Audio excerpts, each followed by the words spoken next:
Vamos meditar na palavra do Senhor, João, capítulo 9. Hoje o texto é um pouquinho longo. Nós vamos ler os 41 versículos do texto deste capítulo aqui, João, capítulo 9.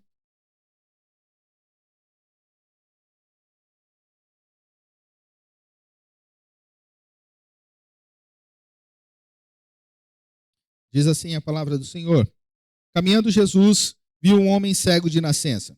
E os seus discípulos perguntaram: Mestre, quem pecou, este ou seus pais, para que nascesse cego? Respondeu Jesus: Nem ele pecou, nem seus pais, mas foi para que se manifestem nele as obras de Deus. É necessário que façamos as obras daquele que me enviou, enquanto é dia. A noite vem, quando ninguém pode trabalhar. Enquanto estou no mundo, sou a luz do mundo. Dito isto, cuspiu na terra, e tendo feito lodo com saliva, aplicou-o aos olhos do cego, dizendo-lhe: Vai, lava-te no tanque de Siloé, que quer dizer enviado. Ele foi, lavou-se e voltou vendo. Então os vizinhos e os que dantes o conheciam de vista, como um mendigo, perguntavam: Não é este que estava assentado pedindo esmolas? Uns diziam: É ele. Outros: Não, mas se parece com ele. Ele mesmo, porém, dizia: Sou eu. Perguntaram-lhe, pois, como te foram abertos os olhos? Respondeu ele: O homem chamado Jesus fez lodo, untou-me os olhos e disse-me: Vai ao tanque de Siloé e lava-te. Então fui, lavei-me e estou vendo. Disseram-lhe, pois, onde está ele? Respondeu: Não sei. Levaram, pois, aos fariseus o que dantes fora cego. E era sábado, o dia em que Jesus fez o lodo e lhe abriu os olhos. Então os fariseus, por sua vez, lhe perguntaram como chegara a ver. Ao que lhes respondeu: Aplicou lodo aos meus olhos, lavei-me e estou vendo. Por isso alguns dos fariseus diziam: Esse homem não é de Deus, porque não guarda o sábado. Diziam outros: Como pode um homem pecador fazer tamanhos sinais? E houve dissensão entre eles. De novo perguntaram ao cego: Que dizes tu a respeito dele, visto que te abristes os olhos? Que é profeta, respondeu ele. Não acreditaram os judeus que ele fora cego e que agora via, enquanto não lhe chamaram os pais. E os interrogaram: É este o vosso filho de quem dizes que nasceu cego? Como, pois, vê agora? Então os pais responderam: Sabemos que este é nosso filho e que nasceu cego, mas não sabemos como vê agora. Ou quem lhe abriu os olhos também não sabemos. Perguntai a ele: idade tem? Falará de si mesmo. Isso disseram seus pais, porque estavam com medo dos judeus, pois estes já haviam assentado que, se alguém confessasse ser Jesus o Cristo, fosse expulso da sinagoga. Por isso é que disseram os pais: ele idade tem, interrogai-o. Então chamaram pela segunda vez o homem que fora cego e lhe disseram: Dá glória a Deus. Nós sabemos que esse homem é pecador. Ele retrucou: Se é pecador, não sei. Uma coisa sei: eu era cego e agora vejo. Responderam-lhe, pois: Que te fez ele? Como te abriu os olhos? Ele lhes respondeu: Já vou-lo disse e não atendestes. Por que quereis ouvir outra vez? Porventura quereis vós também tornar-vos seus discípulos? Então o injuriaram e lhe disseram: Discípulo dele és tu, mas nós somos discípulos de Moisés. Sabemos que Deus falou a Moisés, mas este nem sabemos de onde é. Respondeu-lhes o homem: Nisto é de estranhar que vós não saibais de onde ele é, e contudo me abriu os olhos. Sabemos que Deus não atende a pecadores, mas pelo contrário, se alguém teme a Deus e pratica a sua vontade, a este atende. Desde que há mundo, jamais se ouviu que alguém tenha aberto os olhos a um cego de nascença. Se este homem não fosse de Deus, nada poderia ter feito. Mas eles retrucaram: Tu és nascido todo em pecado e nos ensinas a nós? E o expulsaram. Ouvindo Jesus que o tinham expulsado, encontrando-o, lhe perguntou: Crês tu no Filho do Homem? Ele respondeu e disse: Quem é, Senhor, para que eu nele creia? E Jesus lhe disse: Já o tens visto, é o que fala contigo. Então afirmou ele: Creio, Senhor, e o adorou. Prosseguiu Jesus: Eu vim a este mundo para juízo, a fim de que os que não veem vejam, e os que veem se tornem cegos.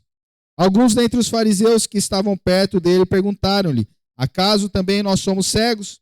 Respondeu-lhes Jesus: se fosseis cegos, não teríeis pecado algum, mas porque agora dizeis, nós vemos, subsiste o vosso pecado. Até aí. Vamos orar mais uma vez?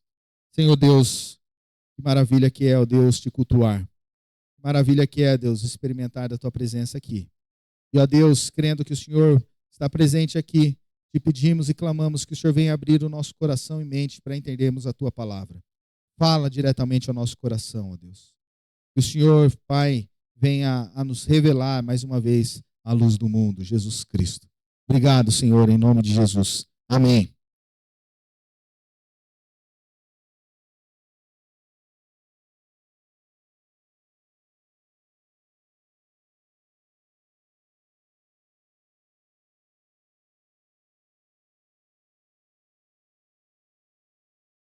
Agora é época de Natal, olham para um presépio, vem um pequeno bebezinho ali, né, deitado numa manjedoura, e vão falar que é o menino Jesus, que maravilha isso, mas de fato não conhecem esse Jesus, não sabem do poder desse Jesus, não conhecem intimamente quem é esse Jesus. E por isso, então, o nosso intuito durante os próximos domingos é falar sobre quem é Jesus, usando o Evangelho de João, e mostrando como que o próprio Jesus se declara ali neste evangelho. Nós já falamos sobre isso na semana passada, sobre 7 declarações de Jesus no evangelho de João, quando ele diz: eu sou o pão da vida, eu sou a luz do mundo, eu sou a porta das ovelhas, eu sou o bom pastor, eu sou a ressurreição e a vida, eu sou o caminho, a verdade e a vida, eu sou a videira verdadeira.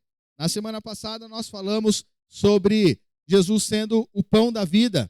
E nós ficamos aqui com algumas perguntas, né? Que tipo de busca nós temos tido por esse Jesus? De fato, o reconhecemos como o pão da vida ou como o pão da padaria? Vocês lembram dessa ilustração que nós falamos sobre buscar o pão que alimenta e aquele pão que nós precisamos nos alimentar sempre, porque sempre teremos fome? Ou de fato experimentarmos do pão da vida, quando ele mesmo diz lá no Evangelho de João, no capítulo 6, versículo 51, ele declara: eu sou o pão vivo que desceu do céu. Se alguém dele comer, viverá eternamente. O pão que eu darei pela vida do mundo é a minha carne. Outro texto aqui também no Evangelho de João, no capítulo 6, diz que ele é o pão da vida, eu sou o pão da vida. Aquele que vier a mim jamais terá fome. Aquele que vier a mim jamais terá sede. Esse é o Deus que nós estamos cultuando aqui neste lugar. Esse é o pão da vida. E durante essa semana, nós tivemos a oportunidade ou a experiência de buscar esse pão vivo que desceu do céu, esse pão que sacia a nossa fome e a nossa sede. Esse foi o desafio para nós na semana passada. E agora nós nos deparamos com esse texto, onde nós vemos Jesus se declarando como a luz do mundo. Jesus é a luz do mundo. E para nós entendermos aqui um pouco sobre o que está acontecendo, sobre o contexto desta cura que nós lemos aqui, nós precisamos voltar um pouquinho à palavra de Deus, voltar ali no capítulo 8, ver que ali está acontecendo algo muito conhecido dos cristãos. Houve uma certa discussão entre os fariseus e Jesus Cristo, um tipo de teste. Eles pegaram uma mulher que foi pega em adultério e trouxeram a Jesus e queriam apedrejar aquela mulher, e Jesus, muito bem, diz a eles: olha, aquele que não tiver pecado, atire a primeira pedra. Ninguém teve coragem de atirar uma pedra. E eles vão embora, e Jesus olha para aquela mulher e fala: eu também não vou te condenar, vá e não peques mais. E ali, a partir daquele momento, os fariseus começam a perseguir a Jesus, e o contexto ali onde eles estão reunidos por causa da festa dos tabernáculos, e uma das 3 festas dos judeus, né? Então muita gente reunida naquele lugar, e durante esse tempo existem várias tensões ali. Várias vezes os fariseus tentam confrontar Jesus Cristo para pegá-lo desprevenido, para tentar condenar a Jesus Cristo, tramar até a morte de Jesus. E aqui Jesus começa a falar quem ele declara que ele é de fato a luz do mundo, e ali eles ficam mais bravos ainda. E depois que Jesus declara isso, ele então chega neste texto aqui onde ele faz esta cura maravilhosa. Um texto muito interessante, onde diz que estava aquele homem ali que pedia esmolas todos os dias, e os próprios apóstolos de Jesus chegam a Jesus e dizem: olha, Jesus, aquele homem lá, aquele cego, e não sei como eles tiveram esta informação, muito provavelmente já conheciam esse homem, sabiam que ele era cego de nascença, e diz: quem pecou para que ele pudesse ser assim? Quem que estava em pecado? Ele que pecou? Os seus pais pecaram? Os seus avós? Quem foi? Por que ele nasceu desse jeito? Porque era comum acreditar na maldição hereditária. Inclusive, hoje em dia, algumas religiões, algumas denominações vão acreditar nisso ainda, que nós sofremos por causa dos pecados dos nossos pais. Mas aí Jesus diz: olha, nem um nem outro, não foi ninguém que pecou. Isso foi uma fatalidade, mas Deus irá se manifestar, o poder de Deus irá se manifestar através dessa fatalidade. E ali então Jesus chama este homem e cospe no chão, se revela como a luz do mundo, cospe no chão, faz um tipo de lodo, um barro, passa nos olhos desse homem e manda ele se lavar lá no tanque de Siloé. E ele vai então e se lava, e quando ele se lava, os olhos dele agora o fazem enxergar. Um grande milagre aconteceu. E agora este homem é reconhecido pelos seus vizinhos começam a olhar e começam a se perguntar: será que é ele mesmo? Será que é aquele homem que a gente está acostumado a ver sempre? Será que é aquele que era cego, mas agora está vendo? E ele chega para essas pessoas e fala: sim, de fato sou eu. E aqueles vizinhos levam ele para a sinagoga para se apresentar ali para os fariseus, e aqueles homens começam a questionar o que aconteceu com ele. Por que ele foi curado justamente no sábado? 6 dias tem para ser curado, vai querer ser curado justamente no sábado, né? Puxa vida, que maldade que ele está fazendo, não é verdade? E ali, então, ele começa essa conversa com esses fariseus, esses homens um tanto quanto truculentos ali, né? E, de fato, depois de tanta discussão, ele é expulso da sinagoga. E depois ele encontra com aquele que o curou. Acho que até agora ele não tinha visto a Jesus. Até agora ele recebe da dádiva de Jesus Cristo, mas ainda não conhecia de ver, né? E aí então ele conhece a Jesus Cristo. E Jesus Cristo se revela a ele como Messias. E ele adora a Jesus. É sobre isso então que nós vamos falar, porque esse texto fala como que Jesus ele se revela sendo a luz do mundo. Ele diz que ele de fato é a luz do mundo, lá no versículo 12 do capítulo 8. Eu sou a luz do mundo. Quem me segue não andará nas trevas. Pelo contrário, terá a luz da vida. Esse é o nosso Jesus, que nós iremos conhecer um pouco mais. Em primeiro lugar, então, olhando para esse texto, nós podemos... Pode passar, por favor? Nós podemos meditar que a luz de Jesus nos transforma completamente. A luz de Jesus nos transforma completamente. Como eu já disse aqui, este cego era um homem que havia nascido desse modo. Muito provavelmente, é o que os estudiosos vão dizer, que ele havia nascido sem o globo ocular, né, com a falta do globo ocular ali no seu crânio. Então, ele não tinha condição nenhuma de enxergar. Até esse momento, não havia nenhum tipo de relato de cura de uma pessoa que era cega e de nascença e agora tinha passado a enxergar. Ele mesmo declara isso aqui no texto que nós lemos. Então, um grande milagre ali aconteceu. Jesus, naquele momento que encontra esse homem, faz uma espécie de lodo com a sua saliva, faz essa misturinha ali com a terra, passa nos olhos desse homem. E talvez seja um pouco estranho isso para nós, né? Passar saliva, né? Que coisa estranha, né? Já pensou, você vai num médico e o médico fala assim: olha, a Dona Isaura, né, tá com um problema ela estava falando ali, já está usando antibiótico nos olhos ali já há algum tempo, né? Agora imagina se você chegasse lá amanhã no médico e ele falasse assim: faz o seguinte, vem aqui pertinho, desce uma lambida no dedão e passasse ali no olho da senhora, né? Ia ser uma coisa muito estranha, né? Mas a verdade é que naquela época era usado isso. As pessoas usavam a saliva até como medicamento. Por isso, muitas vezes, nós crescemos, né, e ouvimos isso, né? Quando a gente já se machuca, faz um cortezinho, a gente logo já põe na boca, né? Meu avô morreu com uma semana antes de fazer 100 anos. E quando a gente se machucava, a fala dele era: vai lá para o quintal, deixa o cachorro lamber que vai melhorar. Né? E eu nunca fiz isso, né? Mas a minha mãe conta que fazia isso muitas vezes. Né? E era comum as pessoas acharem que a saliva curava. Né? Por isso não houve estranheza nenhuma nesse momento aqui, de Jesus fazer o lodo e passar nos olhos daquele homem. Mas Jesus faz isso. E então manda ele ir se lavar lá no tanque de Siloé. E o que significa Siloé? O texto aqui nos fala o que significa Siloé. Enviado. Né? Será que está aqui por algum motivo especial? Né?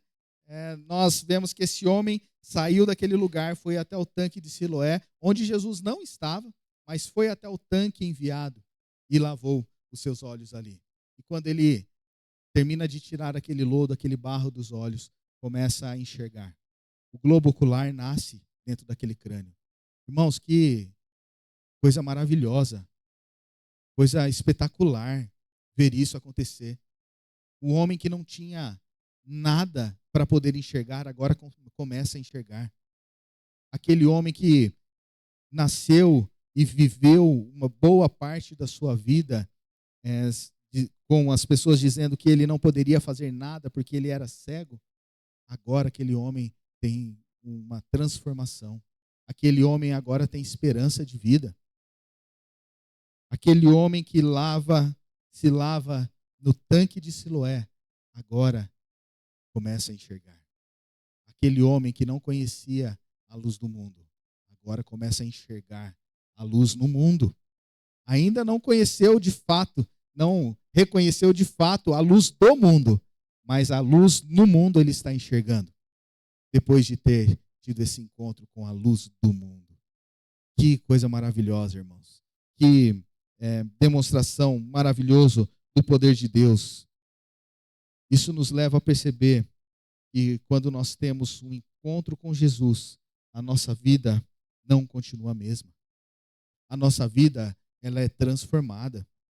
Quando nós nos lavamos no enviado, a nossa vida é mudada.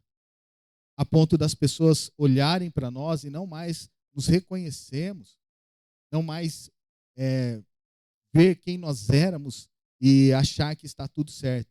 Se de fato tivemos uma transformação. Por que isso acontece, irmãos? Porque Jesus, que é a luz do mundo, ilumina toda a nossa vida. E o que a luz faz nas trevas? A luz revela, a luz traz a nossa visão, todas as coisas que estão ali. Eu não sei se você, muito provavelmente você já teve esta experiência de chegar na sua casa e não ter energia. E ali, às vezes, você vai passar por um cômodo, sai batendo a canela numa mesa, assim, esbarra no sofá, esbarra numa cadeira, e principalmente se a casa estiver um pouco bagunçada, né? Então fica mais difícil ainda andar assim. Mas quando vem a luz, você vê tudo que está fora do lugar. E aí você pode colocar as coisas que estão fora do lugar.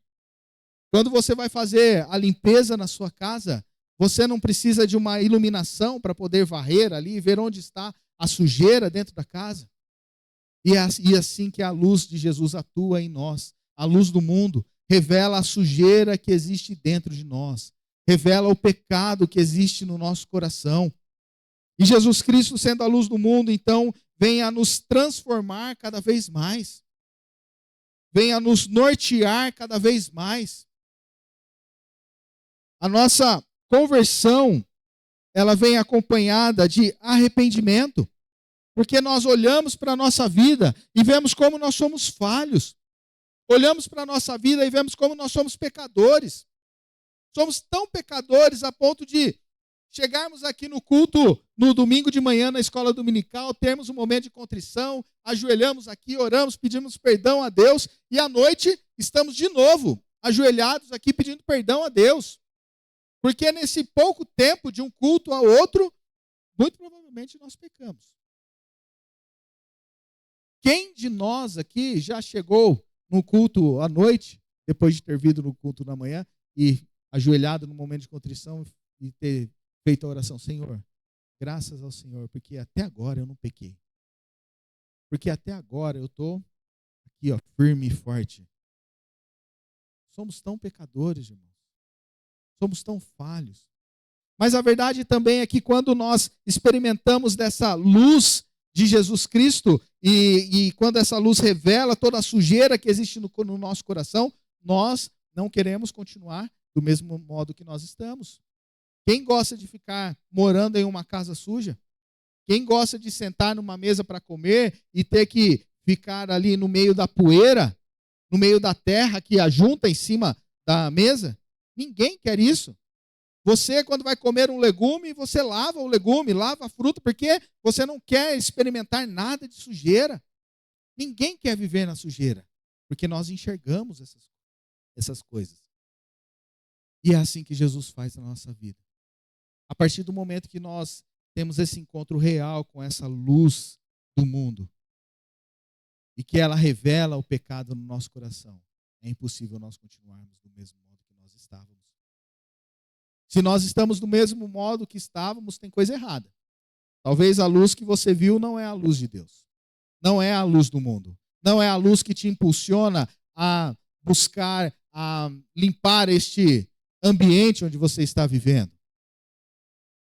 A palavra de Deus nos diz que se nós estamos vivendo sem transformação, nós estamos vivendo uma ilusão, achando que o reino de Deus é alcançado sem nos esforçarmos em nada. Mateus 11:12 diz: desde os dias de João Batista até agora, o reino dos céus é tomado por esforço, e os que se esforçam se apoderam dele. Nós devemos lutar, devemos buscar limpar a nossa vida do pecado. E não é fácil não, irmãos. É uma luta constante. Muitas vezes nós resistimos, outras nós escorregamos.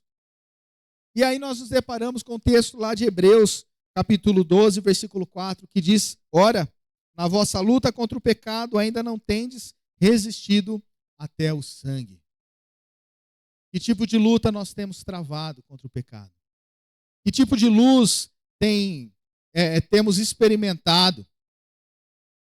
Mas outra característica dessa luz maravilhosa de Jesus é que ela revela de fato quem ele é. Esse homem, ele teve uma progressão do conhecimento desse Jesus Cristo, desse homem que o curou. Ele, em primeiro lugar, lá no versículo 11 do capítulo 9, ele vai dizer que Jesus era apenas um homem, né? Um homem que me curou.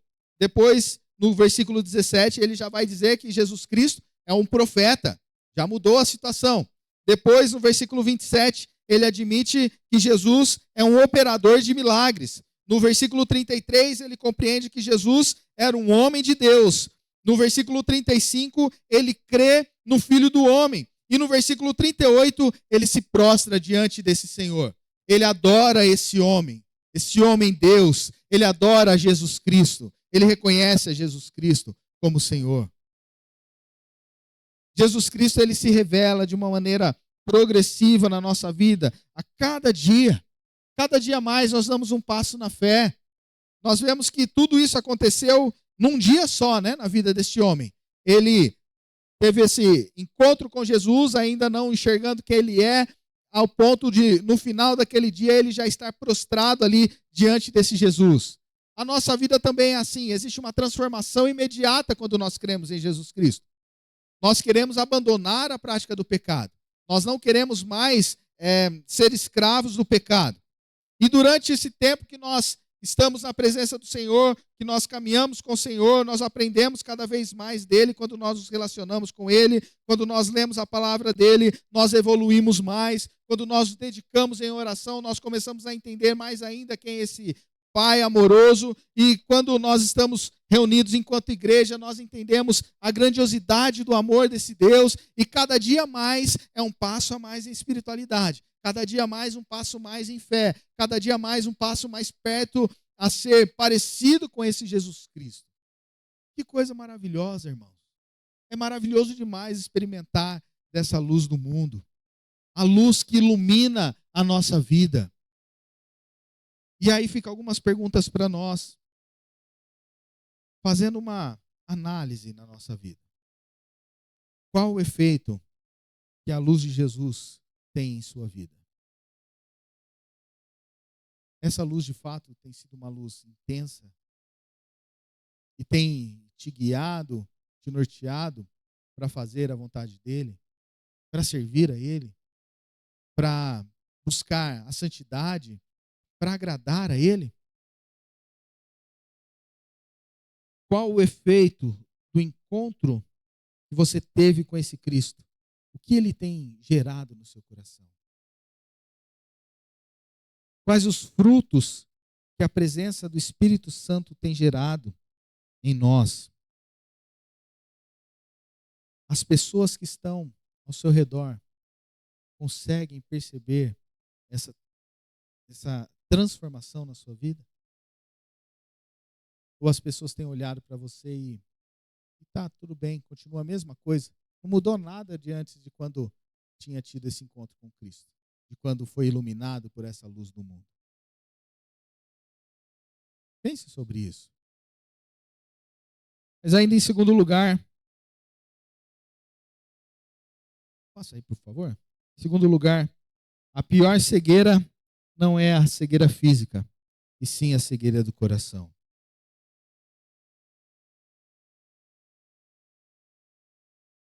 A pior cegueira não é a cegueira física, e sim a cegueira do coração. Já ouviu aquele ditado que diz: o pior cego é aquele que não quer ver? Já viram isso? Quantas vezes nós não agimos assim mesmo, né? Às vezes até em casa, né? Às vezes quando nós somos pais, temos filhos pequenos, nós prometemos algumas coisas, né? Lá em casa eu já comentei aqui, né, sobre uma regra que existe lá, que chama a regra do gaúcho.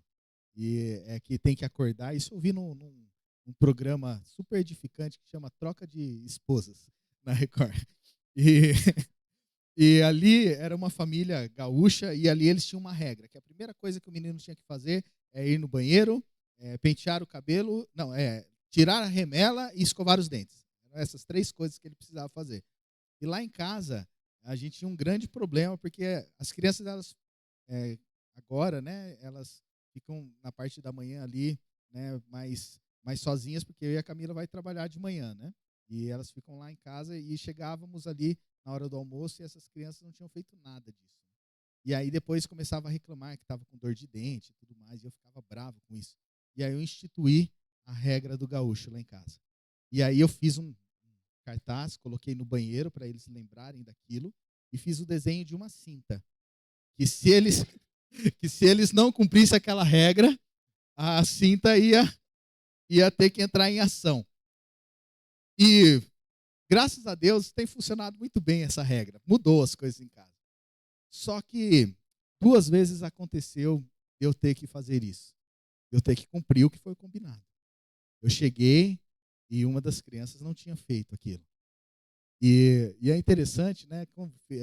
Quando a criança é crente, né? É uma benção, né? Porque daí, sem eu perguntar nada, eles já começaram a chorar, né? Aí eu falei, por que está chorando? É porque eu não fiz a regra do gaúcho. Eu falei, então a gente vai ter que resolver essa questão. A gente vai ter que subir. Aí subi lá para o quarto com uma das crianças e tive que pôr em prática ali, né? Ter que bater. Bati fraco. E é duro, né? A criança depois chegou para mim, eu não vou falar qual dos dois que era, né? Mas ela chegou para mim depois e falou assim: papai, eu acho que você ficou com dó de mim, né? Porque você bateu tão fraquinho. Eu falei: então espera que na próxima você vai apanhar mais forte, né? Mas aí aconteceu a segunda vez. E quando aconteceu a segunda vez, me bateu aquele arrependimento de ter feito essa regra de novo. E aí era um dia de prova que eles iam fazer ainda, e eu não queria resolver aquilo naquela hora. E aí eles falando e eu fingindo que nem estou ouvindo, né? Não é comigo, não quero resolver isso agora. Falei, faz o seguinte, depois a gente resolve isso aí. A Camila falou, Pedro, eles vão para a prova, vão ficar preocupados. Falei, então tá bom, vamos resolver esse negócio. Mas aí eu tive que voltar atrás em uma coisa. Falei, dessa vez passa. Agora, da próxima, não vai passar mais. Eu estou torcendo para que não aconteça a próxima. Né? Mas a vontade é se fazer assim. Fazer de cego. Se fazer de surdo. Porque quem quer fazer mal é um mal, é uma educação, foi um modo que a gente achou de educá-los, né? Mas eu não quero fazer isso. Mas às vezes é necessário fazer isso. Mas eu também, por não querer, estou dando uma de cego aqui na situação. E às vezes a gente faz isso também na vida espiritual. Esses fariseus estavam vivendo exatamente assim, se fazendo de cegos. Porque essas pessoas estavam declarando todo sábado na sinagoga que viria um Messias, que viria alguém da descendência de Davi e queria restaurar todas as coisas, queria reconciliar o povo com Deus. Alguém queria transformar toda a situação, alguém que inclusive viria para acabar com o Império Romano que oprimia o povo judeu ali. E aí, de repente, chega esse Messias lá. Chega o esperado, o enviado. Mas aí o que eles fazem? Não queremos saber desse aí não. Ele está operando milagre, mas deixa ele para lá. Não vamos mexer agora com ele não. Ele está absolvendo as pessoas do pecado. Aí começou a apertar ali o calo no sapato. Ele está comendo com pecadores. Ele está curando pessoas no sábado. E nós sabemos muito bem que o sábado para eles era sagrado. E ali eles estão muito bravos porque além de Jesus curar no sábado, Jesus estava infringindo ainda outras leis que não estão nos 10 mandamentos, mas estão em um dos seus livros de leis e regras ali, que diz que no sábado não se poderia fazer lodo.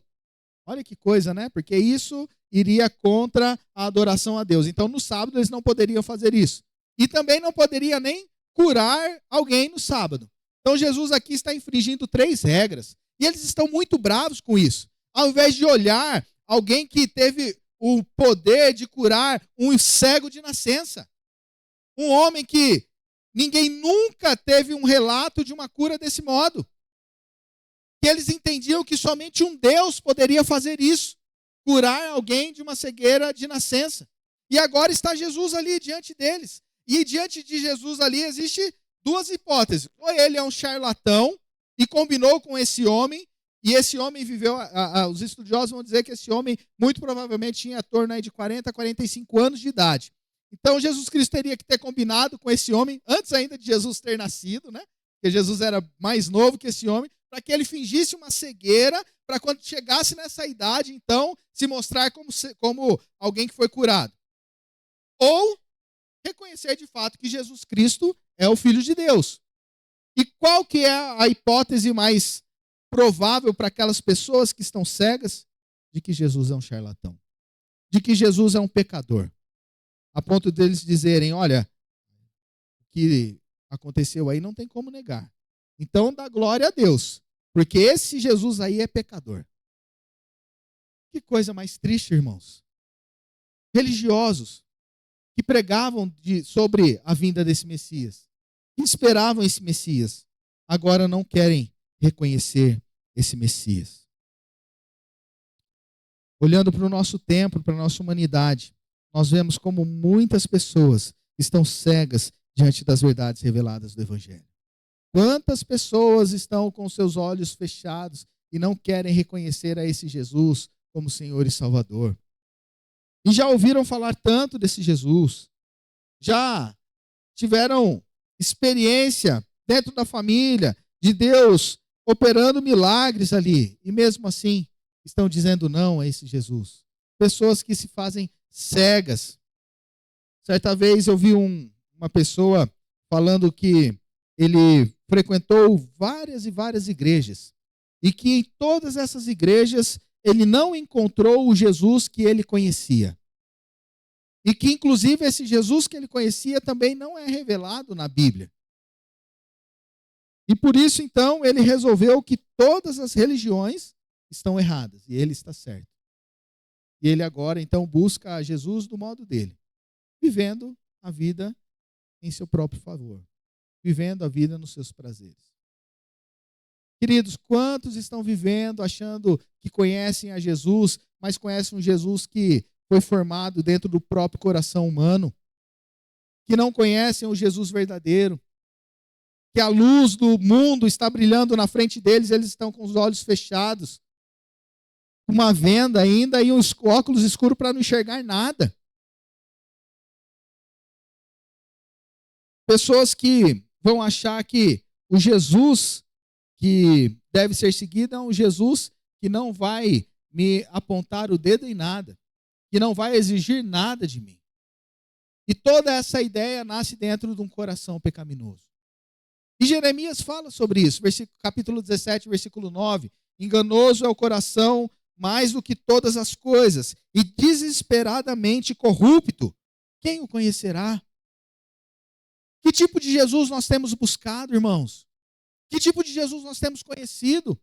Nós que estamos aqui dentro da igreja, somos os religiosos, somos aqueles que têm dedicado o tempo dentro da casa do Senhor, todos os domingos, nas programações da igreja. Mas qual o Jesus que de fato nós temos nos relacionado? Será que o Jesus que nós temos nos relacionado é o Jesus poderoso que se revela através da palavra de Deus? Ou é o Jesus que eu acho que eu conheço, que nasce dentro do meu coração e que ele é interpretado pela minha própria visão carnal, pecaminosa? Que Jesus é esse que nós temos seguido, irmãos?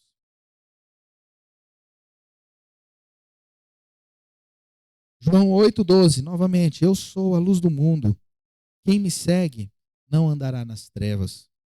Pelo contrário, terá a luz da vida. Queridos, esse é o Jesus que está se revelando a nós. Esse é o Jesus que está brilhando à nossa frente. E ele nos chama para viver dentro dessa luz, experimentar dessa luz. A partir de que nós somos impactados por essa luz do mundo, nós também saímos por esse mundo iluminando. E Jesus mesmo diz que nós somos a luz do mundo. Que nós não fomos feitos para ficar debaixo abaixo do velador ou debaixo do pote, né? Do candeeiro não, baixo da cama. Não foi colocado para ficar embaixo. Alqueire. Essa era a palavra que eu estava tentando lembrar.